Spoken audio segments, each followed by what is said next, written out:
मेरा wedding day कोई dream come true नहीं था। ऐसा लग रहा था जैसे कोई भारी कंबल हो जो मेरे एस्पिरेशंस को दबा रहा हो।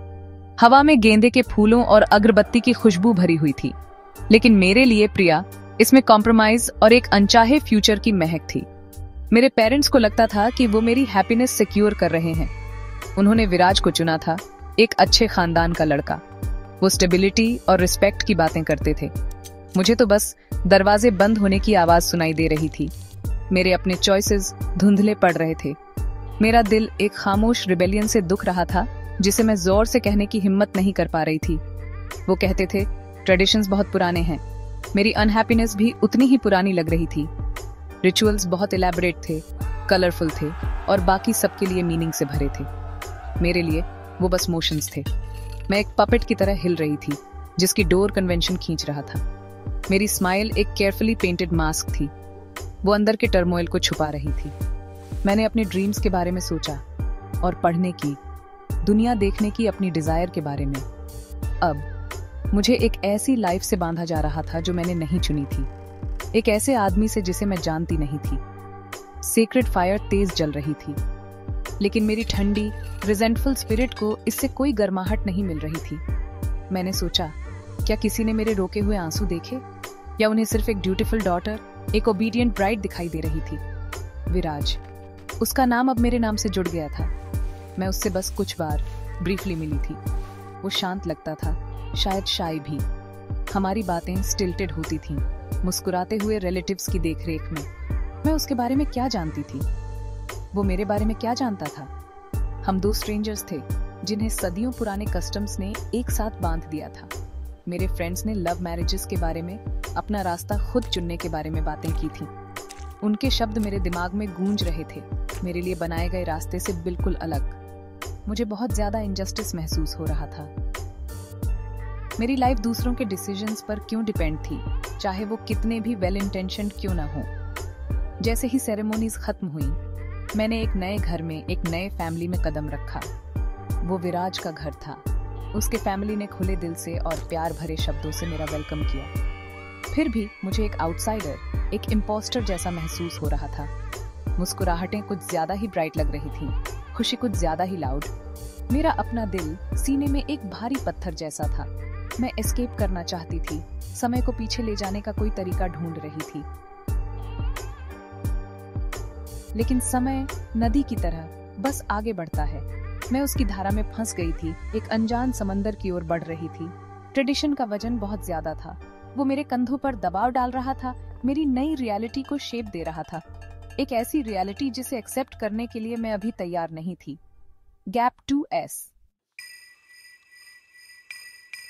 मेरा मन यादों की एक गैलरी था और करण की तस्वीर सबसे प्रोमिनेंट जगह पर टंगी थी। करण, मेरा कॉलेज लव, वो सब कुछ था जो विराज नहीं था। वो वाइब्रेंट था, हंसी और बड़ी बड़ी बातों से भरा हुआ।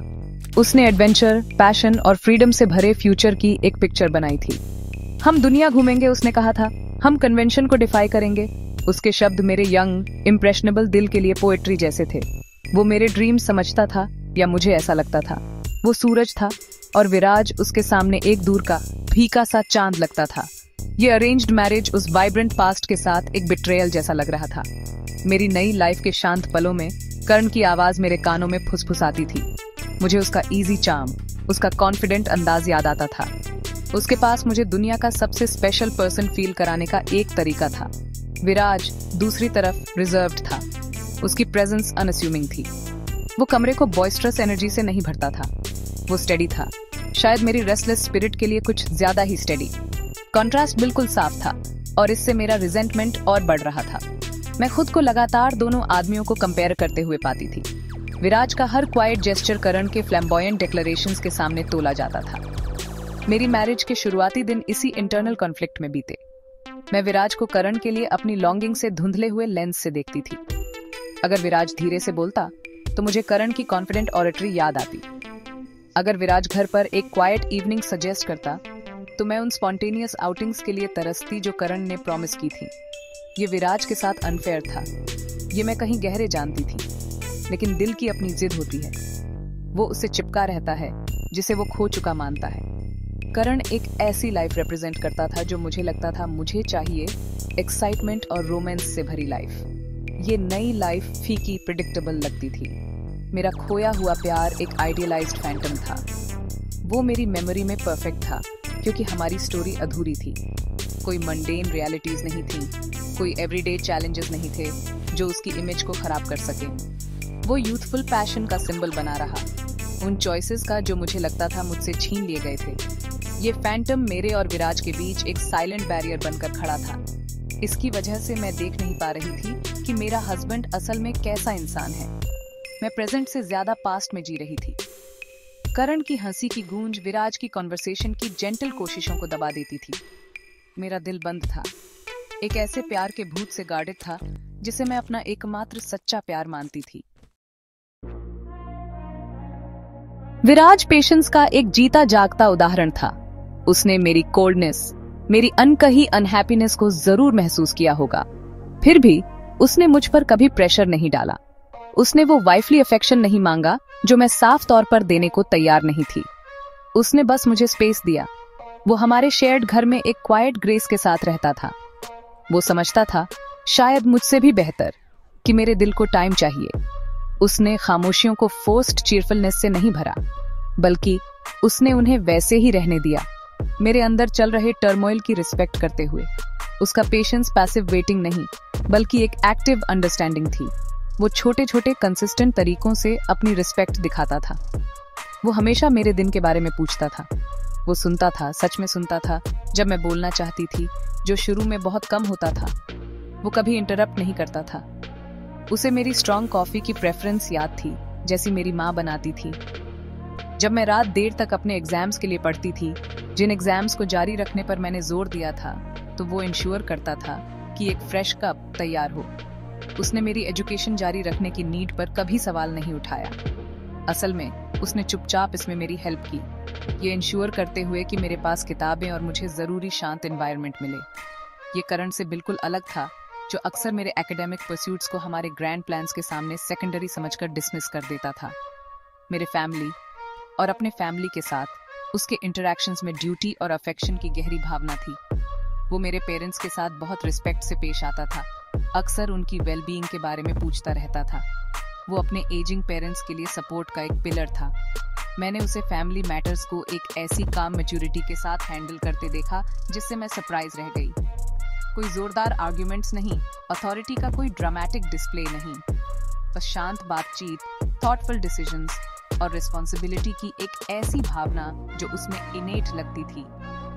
वो सब्सटेंस वाला आदमी था, सिर्फ दिखावे वाला नहीं। उसकी स्ट्रेंथ जोरदार बातों में नहीं, बल्कि स्टेडी, रिलायबल एक्शंस में थी। धीरे धीरे, लगभग इम्परसेप्टिबली, उसका शांत नेचर मुझे इंट्रीग करने लगा। ये उन बॉयस्ट्रस पर्सनैलिटीज से बहुत अलग था जिनकी तरफ मैं पहले अट्रैक्ट होती थी। विराज के एक्शंस बहुत कुछ कहते थे। उसे बोस्ट करने या प्रॉमिस करने की जरूरत नहीं थी, वो बस करता था। वो मेरे बेड साइड पर एक गिलास पानी रख देता था। वो इंश्योर करता था कि मेरे फेवरेट फूल, जैस्मिन, हमारे कमरे में एक वेज में हों। ये छोटी छोटी बातें थीं, फिर भी वे कंसिस्टेंट थीं, वे थॉटफुल थीं। वे एक ऐसे आदमी का प्रूफ थीं जो ध्यान देता था, एक ऐसा आदमी जो अपने अंडरस्टेटेड तरीके से केयर करता था। वो मुझे ग्रैंड जेस्चर से जीतने की कोशिश नहीं कर रहा था, बल्कि जेन्युइन एवरीडे काइंडनेस से। एक शाम मेरी छोटी बहन ने फोन किया। कॉलेज प्रोजेक्ट को लेकर परेशान थी।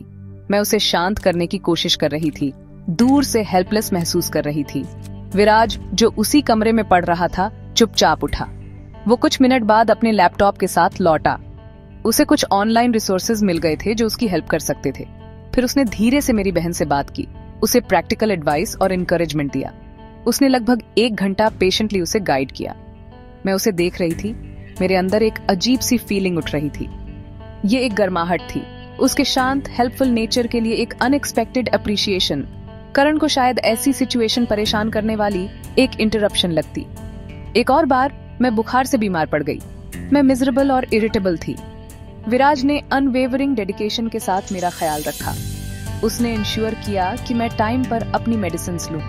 उसने मेरे लिए हल्के नरिशिंग खाने बनाए। जब मुझे नींद नहीं आती थी तो वो मुझे पढ़कर सुनाता था। उसने ये सब बिना किसी शिकायत के, बिना मुझे बर्डन फील कराए किया। उसका टच जेंटल था, उसकी आवाज सूदिंग थी। मुझे कॉलेज के दौरान एक बार बीमार पड़ना याद आया और करण अपने फ्रेंड्स के साथ इतना बिजी था कि मिलने भी नहीं आया था। कॉन्ट्रास्ट को इग्नोर करना मुश्किल होता जा रहा था। विराज की केयर रियल, टेंजिबल और बहुत कंफर्टिंग लगती थी। उसने मेरी पढ़ाई के बाद काम करने की डिजायर को कभी डिस्करेज नहीं किया। असल में उसने एक्टिवली सपोर्ट किया।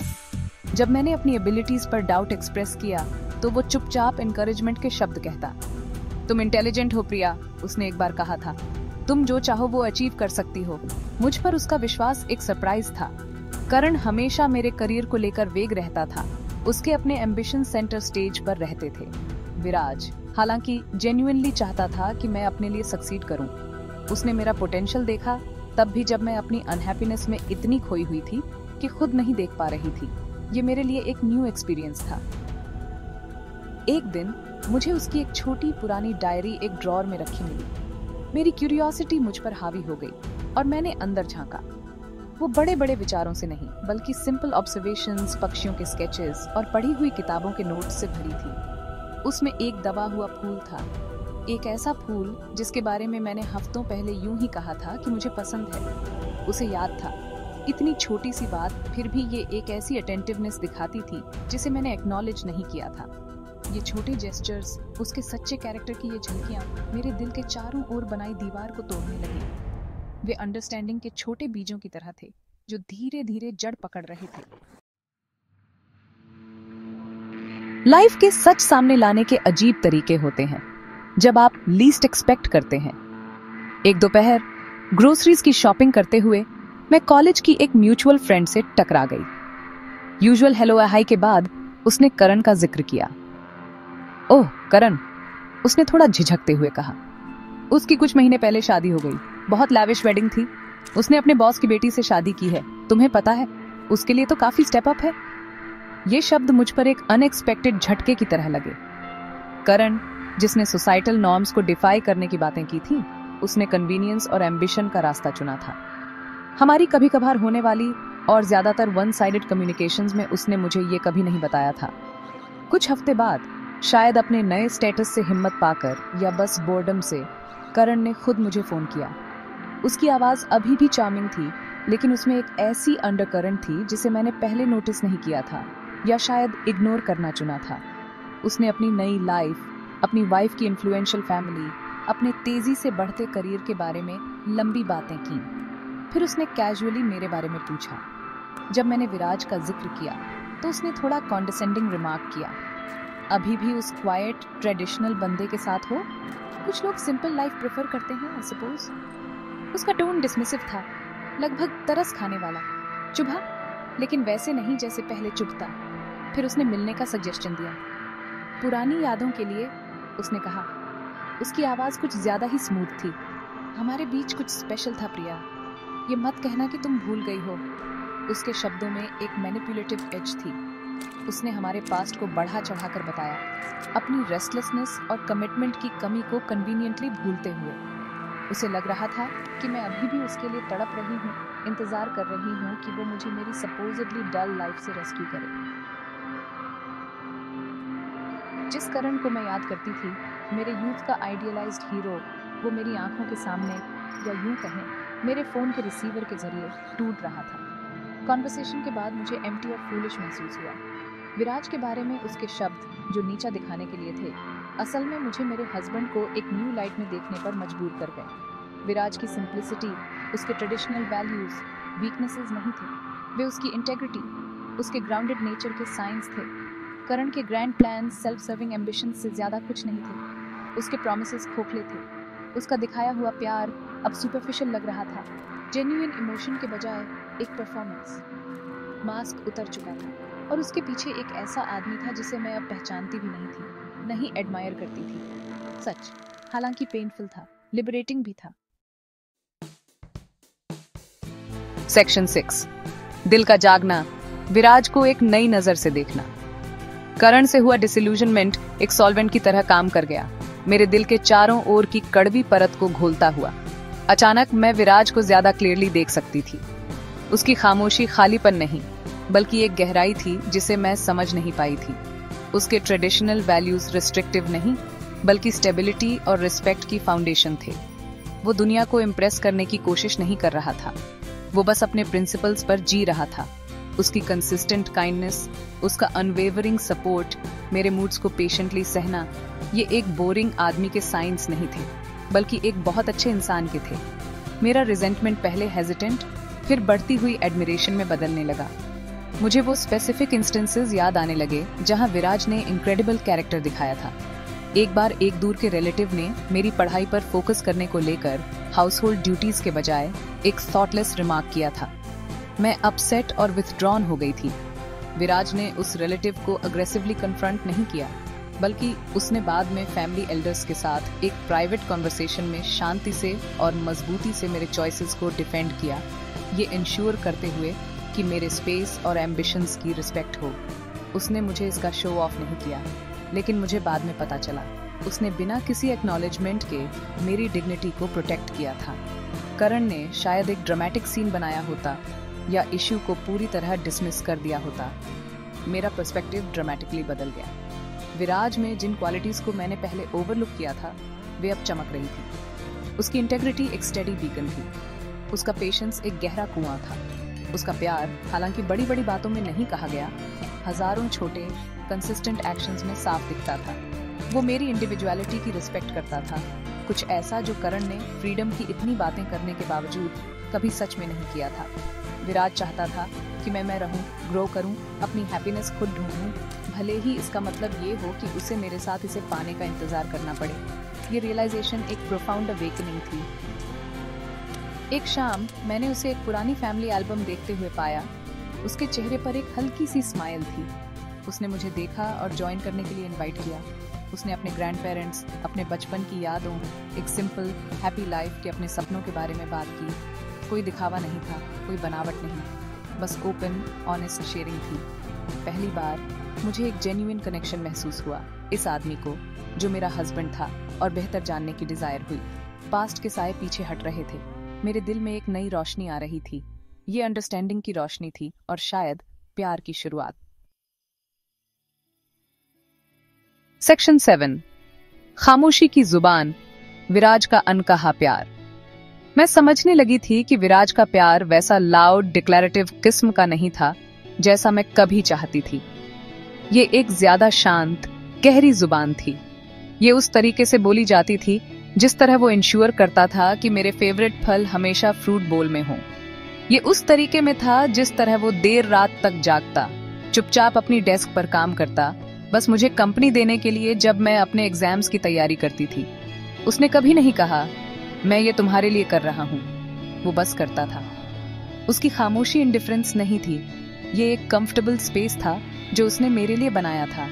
मुझे बिना कुछ रिटर्न में मांगे, मैं जैसी हूँ वैसी रहने देता था। ये प्रोफाउंड रिस्पेक्ट और अनवेवरिंग सपोर्ट की भाषा थी। मैंने पाया कि उसके रिजर्व्ड एक्सटीरियर के नीचे हिडन पैशंस वाला एक आदमी था। एक दिन मैंने उसे एक नोटबुक में स्केचिंग करते हुए पाया। ड्राइंग सरप्राइजिंगली अच्छी थी, पक्षियों और नेचर की डिटेल्ड स्टडीज। जब मैंने उन्हें देखा तो वो थोड़ा एम्बैरेस्ड लगा, जैसे कोई लड़का सीक्रेट के साथ पकड़ा गया हो। उसने कन्फेस किया कि ये एक हॉबी थी जिसे उसने सालों से निग्लेक्ट किया था। मैंने उसे इसे परस्यू करने के लिए एनकरेज किया। उसका ये दूसरा पहलू देखकर, ये क्रिएटिव स्पार्क, वो मुझे ज्यादा रियल, ज्यादा ह्यूमन, ज्यादा प्यारा लगने लगा। ये उस आदमी की एक और लेयर थी जिसे मैं धीरे धीरे पर यकीनी तौर पर अप्रिशिएट करने लगी थी। जैसे जैसे मैंने खुलना शुरू किया, अपने थॉट्स और छोटी एंजाइटीज शेयर करना शुरू किया, विराज ने एक ऐसी अटेंटिवनेस के साथ सुना जो कंफर्टिंग और हीलिंग दोनों थी। उसने घिसे पिटे सॉल्यूशंस नहीं दिए, बल्कि वो थॉटफुल क्वेश्चंस पूछता, मुझे चीजों को डिफरेंट पर्सपेक्टिव से देखने में हेल्प करता। वो मेरे इमोशंस के लिए एक सेफ हार्बर था। उसके रिस्पॉन्सेज मेजर्ड, काइंड और हमेशा रिस्पेक्टफुल होते थे। हमारी कॉन्वर्सेशंस ज्यादा फ्रीक्वेंट, ज्यादा मीनिंगफुल होने लगी।